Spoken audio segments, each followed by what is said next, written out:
We're all tired. The viewers are tired. It's a Wednesday. It is a Wednesday. Welcome. Why aren't we doing this at 9:30? That was nice. Anyway, welcome back to the Legends Clubhouse on this wacky Wednesday. I am Bobby Too Tired Caboose. As always, we have Lawson, Mr. Tampa Bay Buck over there. What's going on, man? How are you? How's how's the I'm great world of chilling. Tampa? Oh, dude, it's so nice. The weather's nice this time of the year. It's not too hot, not too cold. It is freaking marvelous. But you saying you're always too tired. Are you ever well rested, like for the Probably season? not. Probably not because I wake up 3 minutes before. Um, yeah. So, dude, we have You said it's what's the weather like down there? It's not too. You know what? To get you Check an the weather check the weather now. because Monday we're expecting snow. It's how much snow? Like it's not gonna stick, but it's supposed to snow. It is currently 61 degrees with a high of 83. Dude, it was funny because I was talking to one of my buddies who lives in he lives in like PA, and he was like, "Yeah, dude, like any given day, you'll know like 2 feet of snow is nothing." I'm like, 2 feet, and and I'm like, "What you mean 2 feet is nothing?" He's like, "Yeah, like I don't really, snow isn't really a bad thing until like the roads start to get icy and I can't open my door." And I'm like, it's like Yeah, what? dude. Well, so like people here like once it snows, man, like people forget how to drive, and you're like, dude, you're are you from Michigan? Like you fucking deal with this every fucking year, and people just forget about it. So, yeah, not looking forward to that, man. I'm always in sweats now. All I can't wear my shorts and beater all the way around. Like I'm just fucking cold. But hey, I've only used my winter jacket I think 3 times in the last 2 years. So we'll see how many times I got to bring it out this year. Is But that the winter jacket, or do you have like a big thicker one? oh, I have a huge like puffy jacket. Get the puffy But one. like I got the big puffy one, and then I got like a smaller one. But neither of them I use unless I really, really have to. Mhm. Usually it's just a hoodie and sweatpants because I'm not outside for that long. So I mean, especially when it's snowing, you don't really need to be outside unless you're working right, outside. I did. Yeah, though, but yesterday was kind of, I was not expecting some of the players and things that were moved yesterday. I know those Lions were really busy. Um, Way to improve the team. That's Same, cool. same for my Steelers, dude. I heard for weeks we're involved anything on the defense side of the ball and receiver, and it's like, okay, Amar Yeah, Khan, are you gonna pull the trigger on anything? Like especially when I saw what Rashid Shaheed went for, I was genuinely right. heated. Yeah, you see these like it's especially with the NFL, like it's like, oh, you get a 6th round pick. Like, dude, come on, man. Like, just fucking pull the trigger. Like, I play Madden. I go, all my 6th round picks are like 62 overalls. I'm assuming that's how it is in the NFL. Except when you get like Tom Brady. Hmm. It's so funny because, like, let's take the Rashid Shaheed trade as an example. They gave up like a fourth and a fifth and a sixth. Now, granted, he's in the last year of his contract. You're gonna either have to pay him, or it'll be like a hitman esque, deal where you bring him in for one Yeah, year and roll the dice. But it's like you're gonna sit here and tell me right now that any other contending team that needs a receiver, like I know the Bills don't need a receiver because Josh Allen is an offense of himself. But Rashid right. Shaheed would have been nice, in in the in the red, white, and blue, or in the black and gold, or insert team that might need a receiver. And not that Seattle doesn't, but that's just an extra over the top deep threat for Sam Darnold. Right. And yeah, I was expecting the Lions to maybe try to go get a defensive end, but Hmm. they, for some reason, think Marcus Davenport coming back, who's played like 2 games in the last 6 years for the Lions. They think like that's gonna be like an acquisition when he comes back. But he can't fucking stay healthy, and then yeah, just disappointment, man. Disappointment. Why not go call out Miles Garrett? or someone. I heard the Eagles had like a deal together to possibly trade, and the Browns were like, "Nah, we're gonna keep him." I mean, it's really interesting because what would a Miles Garrett haul look like if you see Right. like the Eagles went and got Jalen Phillips, nice pass rusher from Miami, and he went for a third round pick. But and I know it's apples to oranges in terms of position, but you saw Sauce Gardner yesterday go for two number ones. So it's like what, Yeah. and he, has had a bad past 2 years, but the first 2 years he was, exceptional. So what would a Mhm. king's ransom be for Miles Garrett, who's arguably the best defensive player in the league? Well, you're also looking at like, okay, so if like a team like the Lions would get like a Miles Garrett or a Max Crosby or a top end D end, Hmm. you're giving up probably what, like 2 to 3 first round picks. But essentially, you're planning on picking in the late first round anyway. So, it's not like you're giving up like a top five pick the next 3 years. Like you're gonna be in 25 to 32 range. Like, is it that bad to like give up that many first round picks if it's I mean, I know you give up the fifth year option as a first rounder, but Yeah.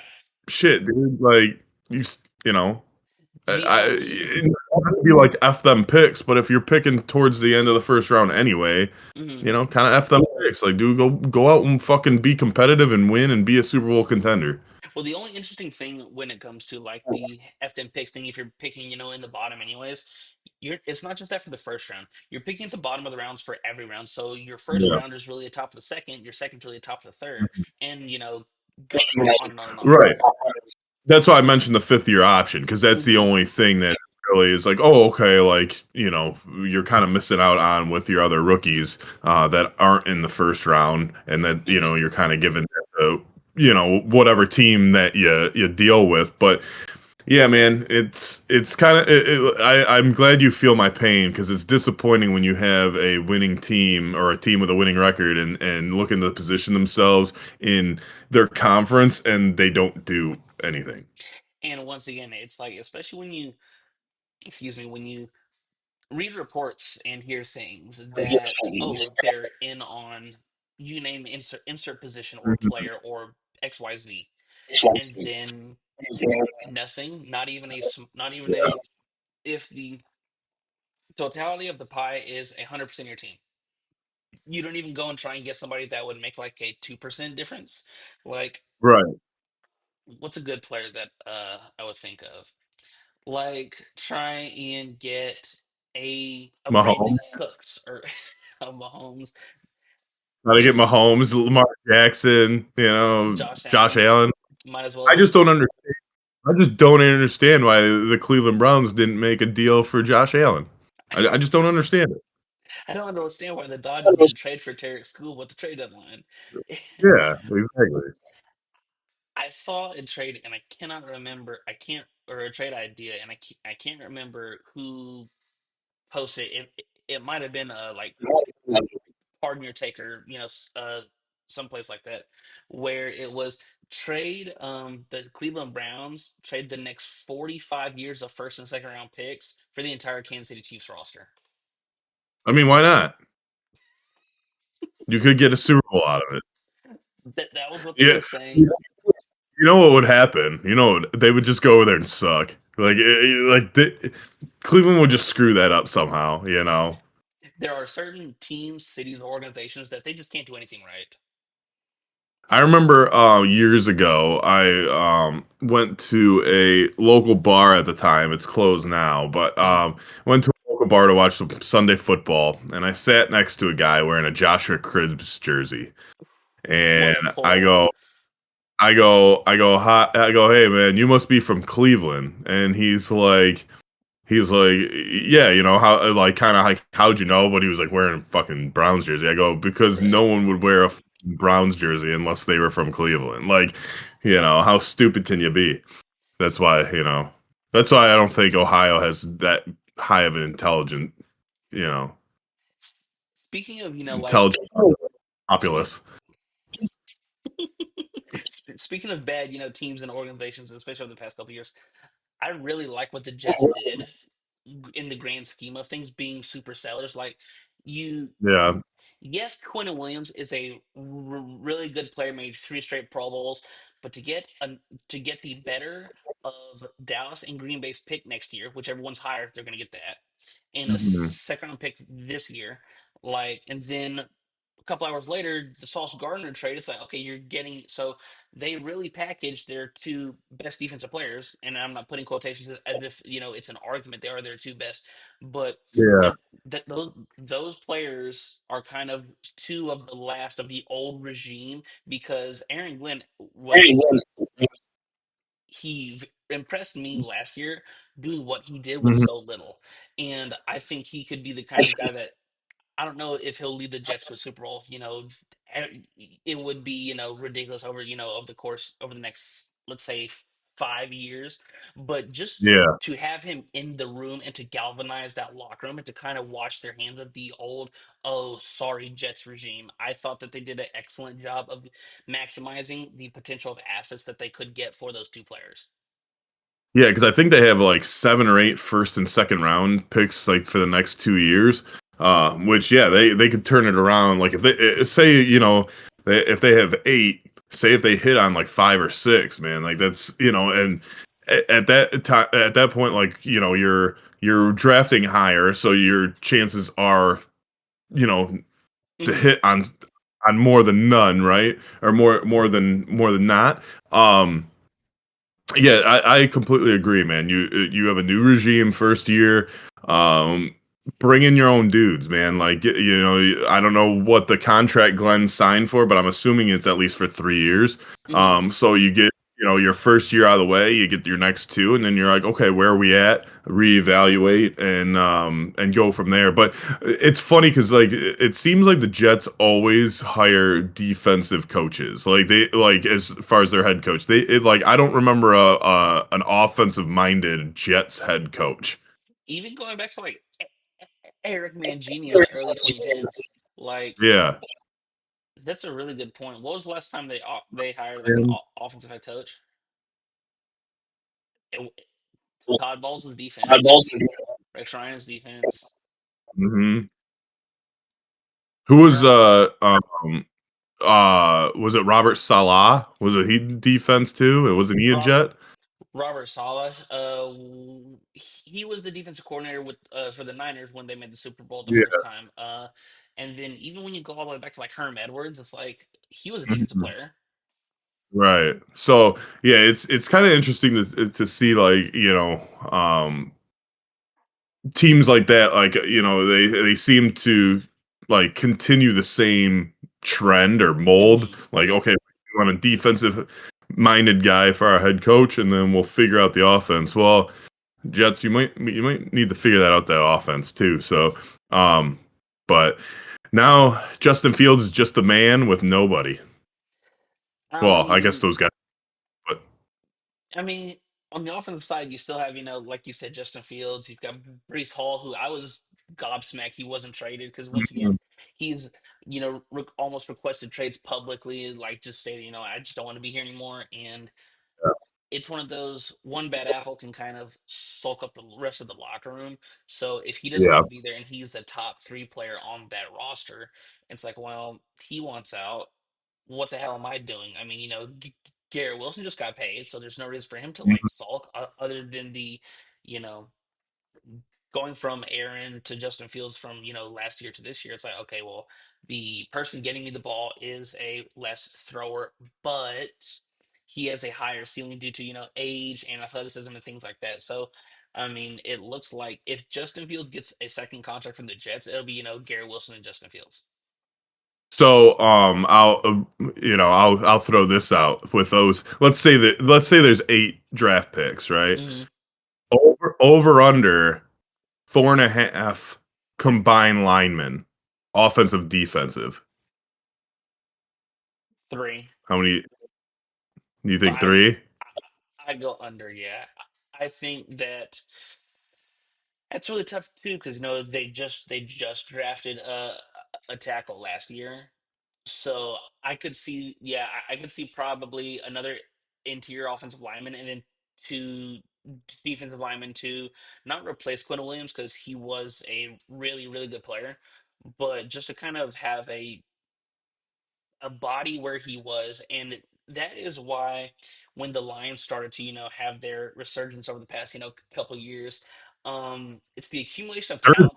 We never had a surgeons at the beginning. It was so funny because right when I said that, my initial thought process, my inner monologue was like, Lawson, what the hell are you talking about? They never had a Yeah, surgeons yet. wasn't it from the 1930s. Hey, they claim those guys are some ballers, and Herman Moore. Herman, Yo. yeah, Herman Moore. Mhm. Herman Moore greater than Antonio Brown. Anyways, when teams start to, when they're shitty for so long and then they get good, more often than not, it's two separate things. It's either coaching or it's just accumulating talent. And I think that was the biggest reason as to why the Lions started to, turn the ship around under the Dan Campbell era. Like with the golf trade and things of that nature, you Mhm. just accumulate top, eventually, if you have enough darts to throw on the dartboard, eventually players are going to hit. Right, but like with the Jets, with Aaron Glenn being there, coming from Dan Campbell, coming from Brad Holmes, Hmm. like I'm not sure who their GM is, but I'm sure Aaron Glenn's got a somewhat of a say of who they take. Yeah. They at least have a discussion or whatever. But I'm wondering if the Jets go like full on Dan Campbell, Brad Holmes, like let's build from the trenches. Let's draft like five fucking offensive or slash defensive linemen and just beast up both of our lines and then go from there. Because if I was running the Jets, and everyone knows that I'm a great franchise Madden franchise rebuilder of teams. I would go with like 2 to 3 offensive linemen, 2 to 3 defensive linemen. The next 3 picks, I'm going with because the Jets' offense seems like they have weapons. They get Fields and like you said, Brees Hall and a couple young receivers. You go, some defensive players. Maybe a couple linebackers or some defensive backs, and beef up that defense even more. And you go from there. And in 2028, you may be a contender for the AFC East, Hmm. right? Yeah. Except if Drake May continues to improve and Josh Allen's still alive, he still might come in third, but you might beat out those pesky Dolphins at the bottom. Those pesky Dolphins. It's interesting too, because after the trade deadline had already passed, I was reading in the Kansas City Chiefs called about Brees Hall, and they offered a fourth. New York wanted a third, and they just weren't willing to take that extra, jump.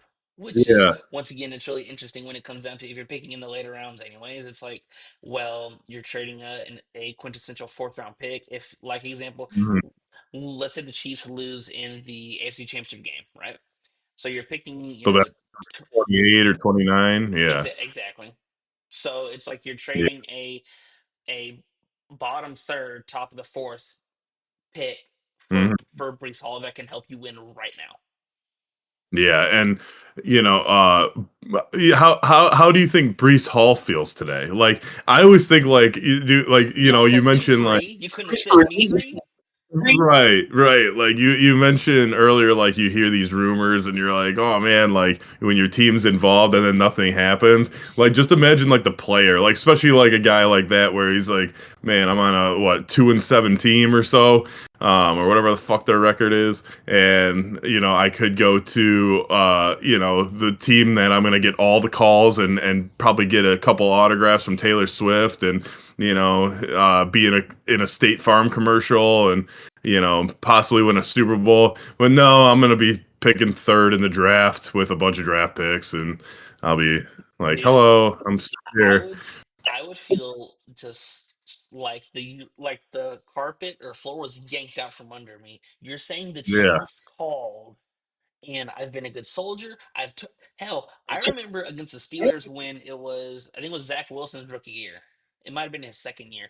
Brees Hall in that Steelers game like tore his ACL or something like that, and so it's right. like I've lived up to and fulfilled my contractual obligation when you drafted me, and I've made it publicly clear that I want out.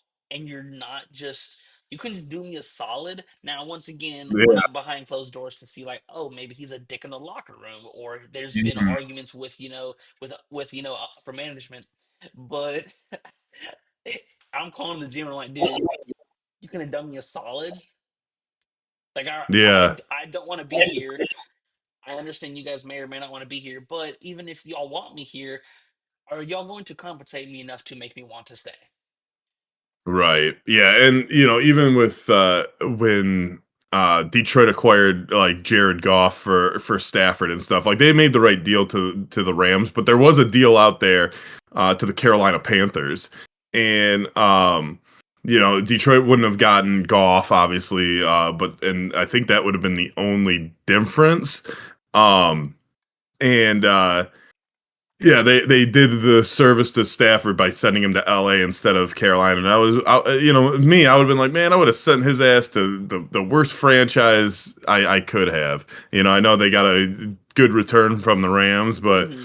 uh, Carolina, I think we would have had this if I remember right, we would have had like a top 10 pick, the same pick that, or the same year we got Penny Sewell. So we could have had like two picks in that draft, I think, in the top 10, which would have been nice. But, it seemed to be all worked out. But, Hmm. except for getting that fucking Super Bowl. But anyway, My biggest thing, like, he won't, he won't do that. if I was a GM, I 100% would just like if I drafted you and maybe I would do you a solid and send you, okay, well, let's see if we can work something out. But yeah, like if you're just a good player on my team, oh, I'm sending you to wherever I get the most return or the biggest haul. Right. Like example, I remember, and I think it's so funny you brought up the Panthers. I think they offered Cincinnati like 2 years ago. They offered like two number ones for T Higgins, and they said no. And I'm like, they're offering you two Yeah. number ones to essentially now that is 100% a haul for any player, but for a receiver that you're going to have to pay big Right. money to, and you already have so many other holes to fill. Like, yes, you have your quarterback and his two weapons, but what about his blind side? What about that other edge rusher outside of Trey Hendrickson? What about that DB? There are so many other things that could have happened if the. I just thought about this all the trades and stuff that get leaked that don't go through. Just imagine all the ones where the GMs are just bullshitting on the phone, just shooting the shit back and forth about Right. that we'll never hear about. Right.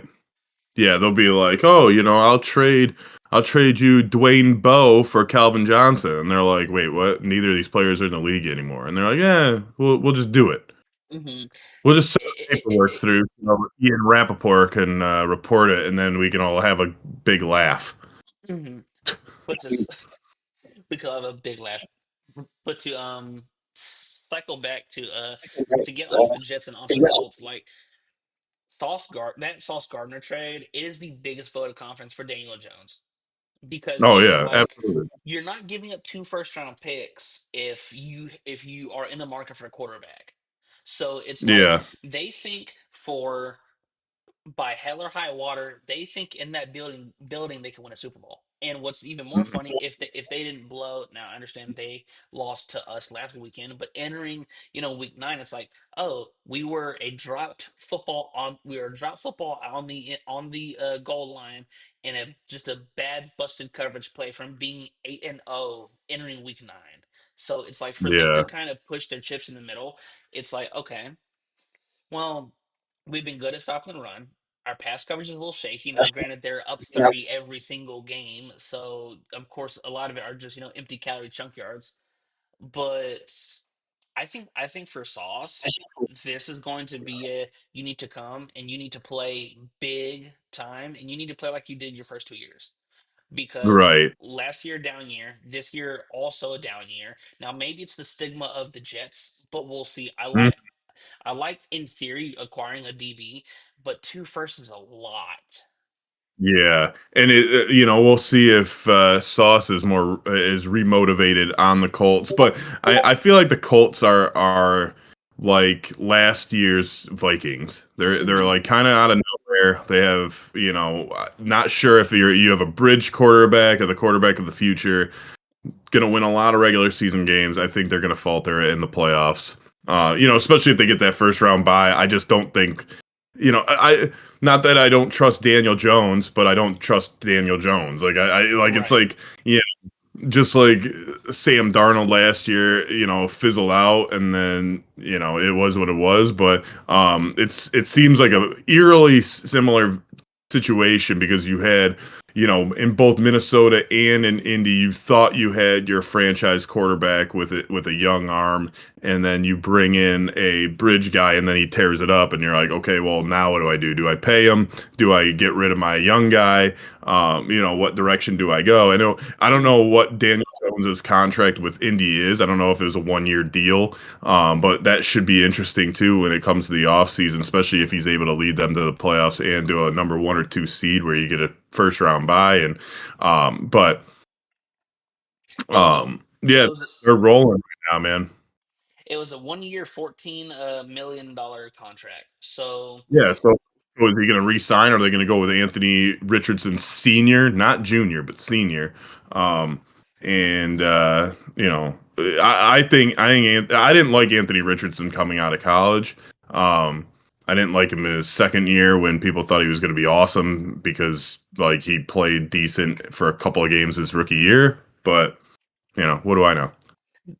the thing about this is that if Daniel Jones by this time next year is just continuing to play good, it's kind of like the same Darnold thing because in New York and Carolina, it's like, oh, okay, kind of a bust for being he was what, the third pick of the draft, so it's like, Mm, okay, bust. But now Sam Darnold has enough, he has enough on his resume now. It's like, played good last year. Did he fizzle out? Yes, but he's also played really good this year. So it's like, okay, he's just a good quarterback now. So if by this yeah, time next year, if Daniel Jones, let's say they go to the playoffs, well, let's say when the playoffs come around, because their record, if they were to somehow miss the playoffs, it would be an all-time disaster.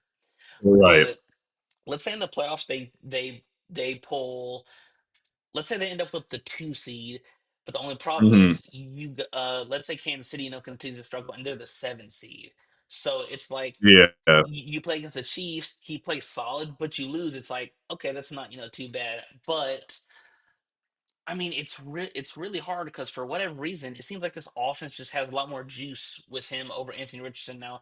Maybe they would have looked like this last year if Anthony Richardson could hit layups, but right. Yeah, I mean, be like I said, I didn't like it. Like when I look at a quarterback coming out of college, I look at a lot of it. I look at is accuracy, hmm. and Anthony Richardson. Like I think he was like one of the more inaccurate quarterbacks of that draft. Around like just over 50% of completion percentage, and there's not many people like Josh Allen who has I believe he had like a 54% completion Hmm. percentage, and improves that much into the NFL. And but he was also, I mean, Anthony Richardson was at Florida, so it was a little bigger school than wherever fucking Josh Allen went, North Dakota Wyoming. State or whatever. Oh, he went to Wyoming. Okay, yeah, and what kind of then at that point you got to look at, okay, he went to Wyoming. He's hitting at like a 54% completion percentage. Okay, who are his receivers? Can they catch? Are they dropping passes? Blah blah blah blah blah. Whatever, whatever, whatever. Coaching scheme, all that. But then if you're you know on the contrary, you look at a program like Florida, who usually is in the mix or tries to be in the mix, and you're throwing the same completion percentage, doesn't look as good. It's really too because there were I think he played what, 14 college games. So it's like your sample size isn't there, but his highlights were ridiculous because once again he's a freak athlete. The only thing for me, it's you can be just too raw and be more of a project and a prospect. Now, once again, Yeah, some of my friends really, loved him coming out. The thing with me is at some point you have to be defined enough when you get your chance, or it'll look like Anthony Richardson. Because he's still got, yeah. a top, what would you say, a top like eight, just pure arm, like arm Oh strength yeah. and like, Yeah, he could throw it like 80 yards down the field. I mean, he's got a yeah. big, but like, yeah, if you can't get it to anyone, then it doesn't matter, right? Hmm. Right. And Just hand it off. Hand it off to Jonathan Taylor, then. I mean, it's working for Daniel Jones this year. Go re-sign Edgerrin James. Get and make sure you sign Pat McAfee because you're gonna be punting the ball a lot. It's so interesting because I was talking to friends a couple weeks ago and they're like, "Are you buying Indy?" And I'm like, "No." And it's funny because they have one of the best records in the league. It's Mhm. so like example by this time next week. I said next week. By this time next year, would it shock you if they were 3-6 or five and No, four or 4-5? no, no, because like I said, like I don't know what's Seattle's record. Seattle's only lost 2 games. I think they're 6-2. Okay, because I always said the same thing about Darnold, and I said the same thing about Geno Smith. Like I know the Raiders aren't good, um, but you if you give I need more of a sample size than 1 year. I know Daniel Jones had like flashes in New York where I think he took at least one very shitty Giants team to the playoffs. Hmm. Um, in his tenure there. So I think it's harder to repeat than not. Um, Especially when people figure it out, like okay, they're running, a lot of they're running the ball a lot. Jonathan Taylor's obviously having a great season, and then they're executing play action passes. Like I mean that's what Goff thrives on too. But Goff at least has a bigger sample size of a few years now doing it. Hmm. So hopefully for Colts fans and for Daniel Jones himself is a little resurgence and maybe just a change of scenery and maybe he can be like similar to Goff with some legs and but I wouldn't be surprised. I wouldn't be surprised. But they are in a weak division as well. Like that It's the division, big thing. the AFC South is like they say like, oh, at least once a year, there's usually a team that goes from last to first, and I feel like that's like the AFC South in a nutshell. Like it's like, okay, let's jumble up these four teams. Who do we got? The Colts, the Titans, the Jags, and the Texans. Okay, Yep. we jumble up this. We could throw the Jags out because they're never good. And I don't know why because Trevor Lawrence is supposed to be good, but the Jags are going to jag, so we could I, just throw them out. I mean, they did beat the The Chiefs this year. the Titans don't have Mike Vrabel as a coach anymore, so we can throw them out right now. And so They yeah, it's the have a head Colts and Texans. coach right now. Yeah, Colts and Texans, dude. So like, it's like talk about you talk about your Steelers being like the kings of being 9-8 or 8-8 or 9-7. Shit, this whole division could be fucking like 6-12 or what was 6-11. Y- y- This whole division could be 7-9, 7-10. Like it's like who know like the AFC South has no. It seems like it has no like Fight in I it. was gonna say condition, but like no what's the word? Where just predictability, I guess. Hmm. Because when you look at the NFC North, besides the last 3 years, you knew the Packers and the Vikings were probably gonna be at the top, right? Hmm. Now it's pretty much Lions and Packers. The or AFC North, it was always between the Ravens and Steelers for the most part, so you kind of had that, okay, good franchises are going to be good franchises and continue to win and be in the mix. But the AFC South, like, do they like they may be the collectively as a division the four shittiest franchises in the NFL, right? As a division. I mean, it's so like I wouldn't say they're the worst division this year just based off of what's going on in the NFC East. I'm Like, saying like the last 10 years oh, dude, 100%. collect. Like, oh yeah. So while you're talking about it, I pulled it up since all right, so we're gonna go season by season. In 2021, 2022, the Titans they won the division. They were actually the number 1 seed in the AFC. They went 12-5. Yeah, All with right. Tannehill. Yeah. The next year, the Jags won it and they were 9-8. In second place were the Titans at 7-10. And the Colts were 4-12-1. And the Texans were 3-13-1. In the 2023-2024 season, the Texans won the division. They went 10-7, and then it was 9-8, 9-8, 6-11. And then last year the Texans won it, and they were 10-7, 8-9, and then 4-13 and 3-14. You know, Yeah. So it's like it seems like it's always just they have mediocre, like slightly better than mediocre teams at the top of the division, and then they usually have two dog ass teams. that's that's a great point because like there's hardly ever, and even though I just brought up the instance of the the 12-win Titans when they were the one seed. There's no heart, there's no destroyers in that Mhm. division. Like even on once again over the past 3 years, the division winner hasn't won more than 10 games, and being a Yeah. 10-win team, that's okay. You're a slightly above average team.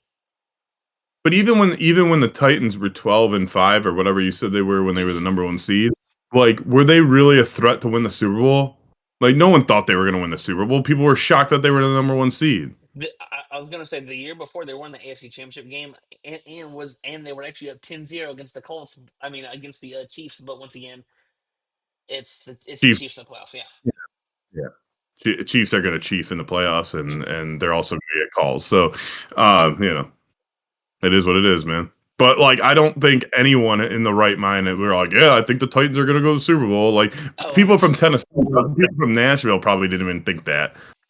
They're like, It's yeah, that was a great regular season, but you know, Tannehill. it's Like, I mean, Tannehill is a dude. Like, I was somewhat a fan of Tannehill. I thought he was a good middle of the pack quarterback mhm. who you could at least rely on not to turn the ball over. And he could manage a game, similar to like a Flacco or name your in Middle of the that pack quarterback. quarterback, yeah, Tony Romo, whatever. Um, but the scheme, the defense, and the run game would have helped them. But like I said, man, like were people back in whatever year that was, 2021, thinking that the Titans were going to win the Super Bowl? I don't think so. I don't think Steve McNair was walking through that door, and if he did, that'd be kind of scary because he'd be half zombie. But I don't think they thought he was him or Jeff Fisher or no, Jeff Fisher. Was it Jeff Fisher that took him to the Super Bowl? Yeah, Um, okay. go with Jeff Fisher. That's I forgot about Jeff Fisher. Because I wasn't sure if he was the Rams coach yet. I didn't know if he was played against Tennessee or if he was Hmm. Tennessee's coach when they got to the Super Bowl. But Yeah, anyway, like especially in like the modern NFL, it's really hard to be a run first dominant team and really contend for a Super Bowl. Like you need to have a yeah, solid, like you need to have a middle of the pack run game, and you'll be fine. yeah. Unless the only Unless you're the team that Eagles last really year. that, or I was going to say the Ravens on a consistent basis because half their rushing yards comes from their quarterback anyway. So it's not like a lot of those aren't even designed rush plays, but he just Hmm. makes plays with his feet. But I was yeah, gonna say the Eagles. you either it seems like you either like the model for NFL teams, it seems like it's like okay, you ground and pound and have a great defense, or you air it out and you don't give a fuck about defense. Like I'm just gonna outscore you, or I'm gonna grind this game out and beat you down. Look at the light show of the Chiefs when Mahomes, took over as their starter. That they were like genuinely dead ass bottom five rushing like those first 4 years because it was a fireworks show. You have Hill and Kelsey and McCall Hardman and just all those. I think their like little team nickname when they beat San Fran the first time in the Super Bowl was like the Legion of Zoom because Yeah. it's just a bunch of fast solid receivers. Right. So, I always make that point when, people are like, I always love arguing people about Stafford around here. You know this, and, our audience knows this, but like, people would be like, oh, Stafford never had a run game in Detroit. Okay. You just said Mahomes. He didn't have a run game. He still won. You look at a guy like Drew Brees, outside of his last 2 years, Hmm. or whatever, couple years where he couldn't throw the ball and they really ran the ball without Kamara and shit. He never had fucking. Go ahead. Back when he was throwing for 5,000 yards every year. Yes, yeah, no, no running back. His running back was like Darren Sproles, who caught like 100 balls. And Pierre Thomas and what was left Yeah, and like Reggie Bush. Mark Ingram. Like, give me a good running back, please. You look at guys like Tom Brady. Oh, his running backs were some dude that sounded like a law firm, Ben Jarvis Green Ellis or whatever the hell his name was. Hmm. Danny Woodhead. You don't Corey Dillon at the end of his career. Like Hmm. you, you have these quarterbacks that like they again. We talked yesterday about quarterbacks making guys. This today it's like the great quarterbacks don't need a running game. The running game complements it a little bit, but like even like Brett Favre until he went to Minnesota, and I don't know if he played with Adrian Peterson. Yeah, he did. Yeah, but before that, when he was on Green Bay, I mean, who the fuck was his running back? Amon Green, like you know, the guys, like I said, they're able to go out there and ball, and if a team isn't perfect, they can still win. And it's really tough too because I feel like every year in the NFL there are maybe three or four at most five guys that are that level of quarterback that individual year. And for the most part, your top three, four stay the same, but you'll always see like those couple guys just slowly creeping up. Like example, if you were to tell me last year that Drake May is going to be a top two MVP candidate, halfway through the year, I would have said they would have had a lot would have had to gone right, and he would have had to play exceptional, and he's been exceptional, since the first. I mean, after the first game, because the first game it was really like it's kind of looking shaky, and then ever since then he's just. I think he leads the NFL in like completion percentage and like Mhm. there's some other not. I was about to say there's some other funky stat, but completion percentage isn't funky. Yeah, I think he leads the league with like completing 72% of his throws, and I'm like that's ridiculous. Right. Well, he had the benefit of the Mac Jones effect, right? Hmm. Like, Mac Jones taking over for Tom Brady, which, I don't think anyone was going to succeed in that role as far as being the It's next quarterback, and him or Cam Newton or hmm but now few years have passed. People have kind of like settled down in New England. Um, Drake May, like I think, is in a good situation now because he's not going to be the one being compared to Tom Brady and these great Patriot teams. yeah. Um, you know of yesteryear. But it's funny because a lot of people my age, like like the bandwagon fans or like the fans that like grow up and they're like, oh, this team won a lot, so I'm a fan. So like, there's a lot of them that are Patriot fans or were Patriot fans. It's like it would be interesting to be like, oh, are you still a Patriot fan? Or before Drake May started lighting it up, like, were you still, or were you just a Tom Brady fan? Especially around here because he went to Michigan. Hmm. So people are like, oh, I love New England, but yeah, let's see, now, and now I'm guessing that this generation of kids is like probably the Chiefs for them, and Hmm. then the next one is probably going to be the Eagles, and whatever. You just when you're a kid, you gravitate to, Who's the people best? that you see. What, yeah, who's the best and who you see most often, and And they're on prime if you're time. seeing You're right. so. That's a great point. That it was going to be really interesting to see how Mac Jones fall because once again, you never want to be the man after the man. You want to be the man after the man Mhm. after the man. So it's like Yeah. that to me was really interesting was to when Aaron Rodgers left Green Bay. I was like, okay, now everything Jordan Love does is going to be under a microscope because he's going to be Mhm. compared. Oh, Aaron would have made that throw. Right. And to where, like example, when Big Ben retired and we didn't really have a plan or draft anybody, it's like, okay, well, whoever we draft next, you're gonna be compared to, Big Ben. And it's funny because the quarterback we took was Kenny Pickett, and that whole quarterback class Mhm. fucking sucks. But it's funny because he wore Yeah. number 8, and it's like, oh, all right, we had 7, now we got 8, and I'm like, I hope so. And that brother was, I Yeah. mean, He had really small hands. he did have teeny weeny hands, I dude. remember that was like the knock on him, and it was the knock on golf too. They're like, "Oh, he's got really small hands." I don't know. I'm like, okay, The can he throw a biggest fucking ball? the I mean, only unless he's got hands, and he's like, no, no, no. But how would he play college? You know? right. I don't know. The thing, like, obviously, hand size is important, but that's like on for me when I'm evaluating or looking at a quarterback. That's like the 15th thing on the list. Yeah. Yeah, if Like, it's between one, if I have a choice between two guys and like everything's measurable until those hands, and I'm like, okay, well then, okay, now I'll take a guy with bigger hands, I guess. But like, yeah, I'm not gonna be like, oh my god, look at your hands. I don't know if we have gloves the size, those size. I think Babies R Us is closed. I'm sorry. it's kind of like no one in an evaluating room just walks into like like your pre or post draft interview or whatever, and they're just the first thing they see is your hands. Like bro, what kind of sicko are you? Your eyes just immediately. Oh, those some nice hands right there, but they're big and strong. Like you what? Yeah, I bet those could take snaps under center like crazy.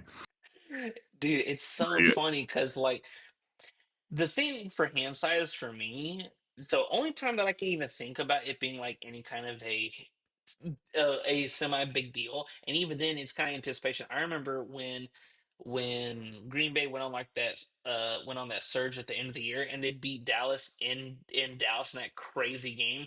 Well, I think the play before Aaron Rodgers completed that crazy pass down the sideline, he got just destroyed by Jeff Heath on the backside, and it's like if your hands are big enough to just grab really grip the ball, those blindside hits are going to have more of better of a chance of not fumbling the ball. However, a lot of it mm, too is just anticipation. Like, okay, I can feel it tuck. yeah, yeah.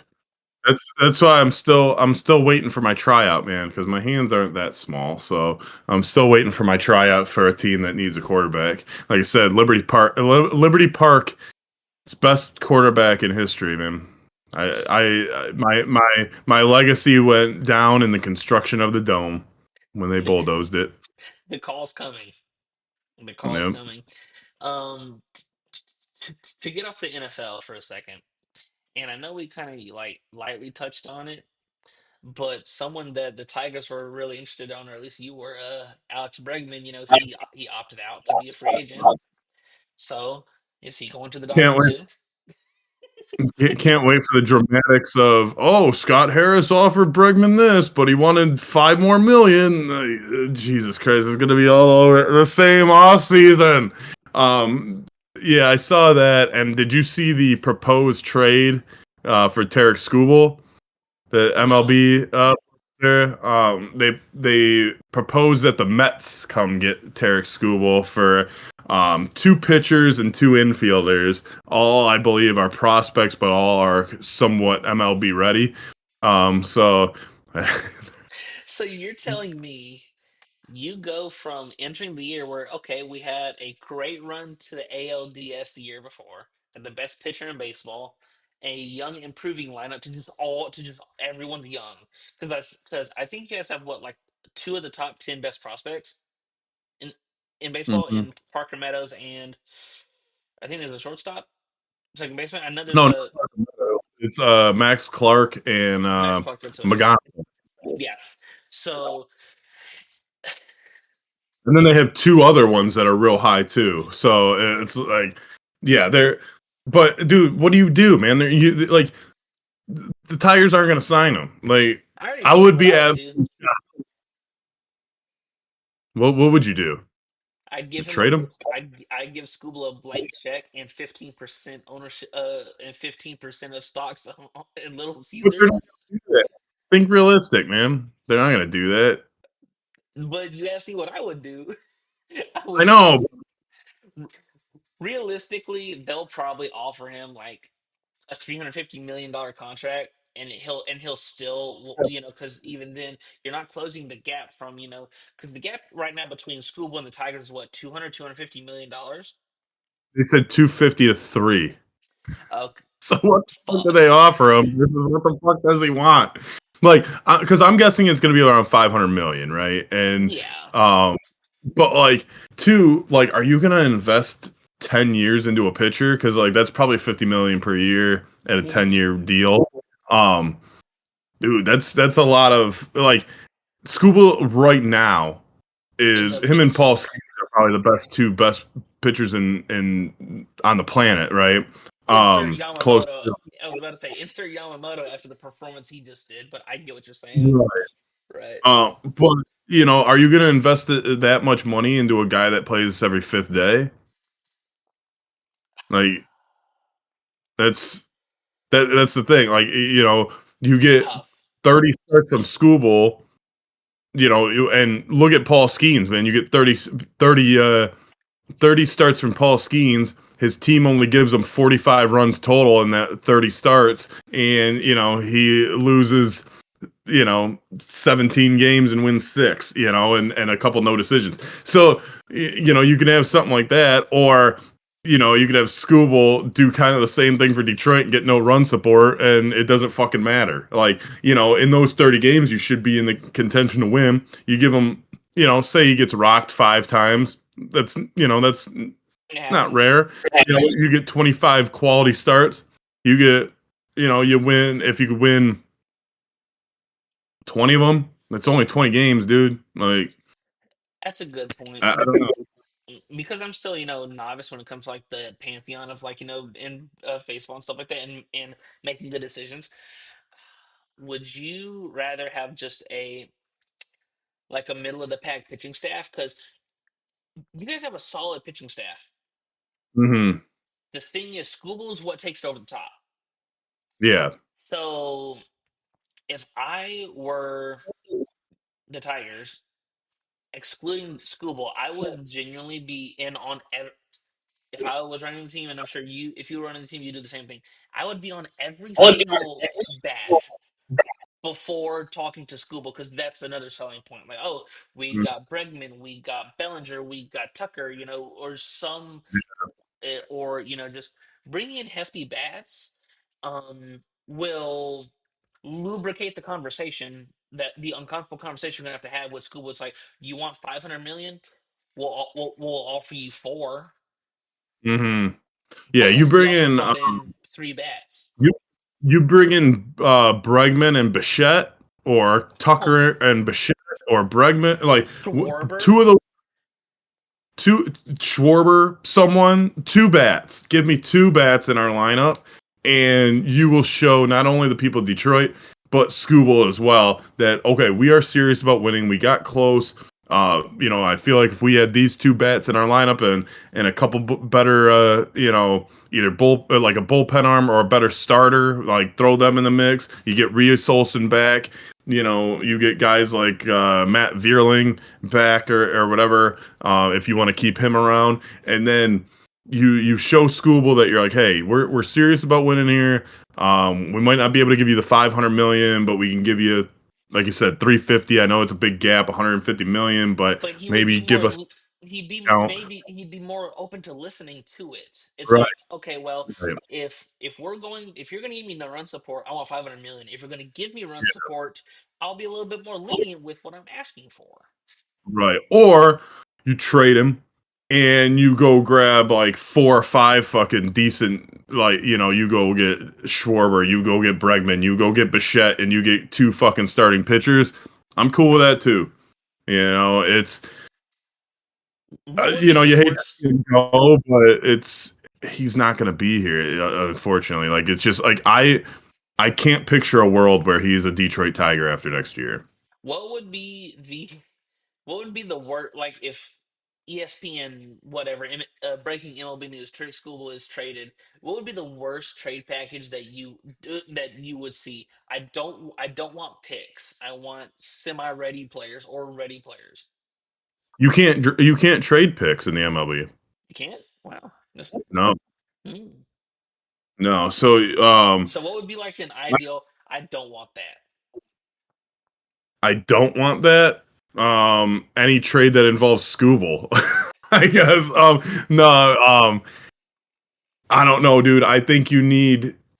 I wouldn't do anything less than. You need at least two MLB ready players. Hmm. Uh, and if you only get two, then you need about three top end prospects. You need about 4 or 5 guys. If Hmm. you need close to them to be either 4A or ready MLB ready players. Like you need guys that fit in now. Like Because the and thing. Oh, I'm sorry. Continue. no, because the thing is, and this might be the point you were gonna make. Hmm. You are close. Like you are close. Like You're right with here. Scooble, yeah, you're like obviously you're gonna you're a playoff contender with Scooble. Without Scooble, it's a kind of a question mark. But again, it's one guy. It is um and it's funny because like okay, like what if the Tigers didn't make a move for Scooble, but they just like I don't want to say Scooble gets hurt or anything, but what if they just sat Scooble out? Like they're like, you know what? We don't even want to play you because you're asking for so much and you're not going to be a Tiger. We're just going to sit you out for the year. What happens if that happens? Like I know that's not going to happen, A but holdout. if that yeah, if that happened, how many games do you think the Tigers would win? If if the number is still around 500, you got to make those moves to get those MLB ready players. If you think it's Hmm. below 500 or you're not going to be competitive, then get stuff for the future. Like it just all depends on how you evaluate the team without him being here. I was gonna say because, and the point I was gonna bring up was, if you're a contender and you have holes, with Terry Scuba. Now, granted, it's not his. If to compare it to the NFL, it's not his side of the ball. But Hmm. the thing is, it's like if you take him out and trade him, you already have holes now. Right. You fill those holes and create a slightly bigger one where you go from, okay, you have the best pitcher in the world. Now he's gone, but you have a handful of, serviceable pitchers. Obviously, Mm. they're not going to be as good as Scooble, but yeah, it's like he covers so much that the fact that if you trade him, you need to fill not only the holes that you need now, but the other holes with him being outside of the building. Right. And realistically, there's only, 4 or 5 teams that are going to be able to go for Scooble anyway. You're looking at the two New York teams, Yankees and Mets. You're looking at the Phillies. You're looking at the Dodgers. And, do you give me another team? Like, I think the M- Blue Jays, the Red Sox, a Maybe team that's spend like, maybe Atlanta if they want to like try to throw something out. And once again, I'm not saying Atlanta because Atlanta homer, but I'm thinking of big markets because those are the teams that right, have the money and the capabilities to do that. Now, right, because people aren't going to give up their farm system or a big chunk for a rental. So you need to find a team that's going to extend him. You got to find a big market that's going to dish out the money, and hopefully they have some pieces that you can bring back that mhm. intrigue you or are ready to play. But anyway. It's gonna be an interesting thing over, especially over the next couple weeks, months, due to the NFL season winding down the regular season, and then the MLB off season to see like the movement. Hmm. But So, hey, back-to-back days make me really, really tired. So, I can't believe I did so much show prep and everything for back-to-back shows. I am exhausted. That's like, people may out there may not know, but I put in about 12 hours a day for this show in preparation and what we're going to talk about and my decor and everything. So, we I'm appreciate it. exhausted. No problem. So, thank you for joining us here at the Legends Clubhouse. We are live. Usually, we were live yesterday, but we are live today as well at our normal time. We're usually live Mondays, Wednesdays, and Fridays. So, join us Friday, November 7th, at 7:30 a.m. Eastern Time. We have what do we over here on the YouTube New Leaf News channel. Go check out newleafnews.network/.com. Both of them take you to the same great site. We have great daily content, whether it's sports, entertainment, Murderers Row, horoscope. If you want it, we got it. We have a team of phenomenal writers that put out great articles every day. So go check us out. Go check us out on our socials: Blue Sky, X, Instagram, TikTok, and Facebook at New Leaf News. So if you got one of those, go go shoot us a follow. We appreciate it. I am at Bobby Kaboose on Instagram, on X. That through my screen, through his camera, through that that weird room that looks like he may be killing people. I'm not sure. But that is Lawson underscore 1226. We all know what those numbers mean. His birthday, and hey, it's next month, man. So start Hold on. saving up. I just thought about it. DoorDash and something. But My birthday's on a Friday, so I'm gonna do the show. see, but Um, for now, Mhm. Lawson, if you want to take us out, man, I know it's episode 85. You know who I should have said is my favorite number 84 yesterday? Go And ahead. you probably never knew that he wore the number 84. Chris Webber. Um, What the fuck are you Chris Webber was wearing? number 80. He was number 84 on the Pistons for like half a year. But That really would have threw me yeah, for a loop. yeah. So episode number 85, obviously you got to go with Ocho Cinco, Did, right? I was gonna say, was there even a question? Yeah. So Yeah, though, but or uh, Eric Ebron, maybe. Steelers legend. I remember, Lions bust, Steelers legend. dude. Yeah, yeah. I remember when he signed him. I was like, okay, we gotta, assault. I remember actually that Kobe year against the Colts, where we won 12 games. We were down like 14, and he scored a touchdown, but he hurdled over somebody. I was like, oh Dude, yes. remember the year he left Detroit and he went to the Colts? I drafted him in fantasy football. I go, watch, this guy's gonna be a beast because Stafford's not throwing to him. And you know what? He had the best year of his career. it, it, it's so funny how some players just tend to do that. Yeah. But So once again, for New Leaf News and the Legends Clubhouse, because I assume that's what we were getting at, the wrap up for New yeah. Leaf News and the Legends Clubhouse. I'm Lawson Turner. That run it back. I'm Lawson Turner. That through my screen and into your homes is Mr. Bobby Caboose. We'll see you beautiful people Friday at 7:30 a.m. Eastern Standard Time. Thank you so much for joining us this morning, and we will see you guys very soon. Peace. Thank God I get to sleep in tomorrow.